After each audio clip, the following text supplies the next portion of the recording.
So this question says the number A is 60% greater than the positive number B. So that's something that we can translate into mathematical terms. I'm going to call this a translation question or a translate question.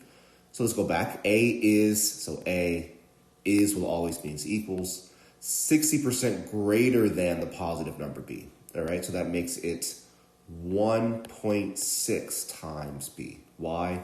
Because we have B and we add an additional 60% of B, and that's what A is. So I just did all that in one step. B plus 0.6B is the same as 1.6B.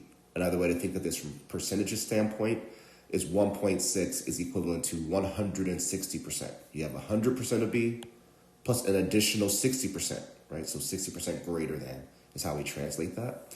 The next statement says the number C, so C, is, so equals, 45% less than A. Well, that would be A minus 0.45A, right? 45% less than A, which would take us to 55% of A, or 0.55A. So I'm going to write that down. C is equivalent to 0.55A. Again, that just means it's 55% of A, which is the same thing as saying 45% less than A. Hopefully that makes sense. You have 100% of A here, we subtract 45% of A here, and we get 55% of A as our result. And we always write percentages in their decimal form, so 0.55A.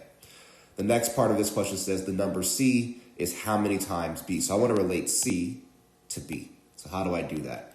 I can only do that through A, right? So we know that C is equal to 0.55A. So I'm going to write C equals 0. I'll put a 0 in front this time, 0.55. Now instead of A, I'm going to replace A with what I know A is equal to. So instead of 0.55 times A, I'm going to turn that to 0.55 times 1.6B. And this is how I get C and B in the same equation. So all that's left now is to put this into my calculator.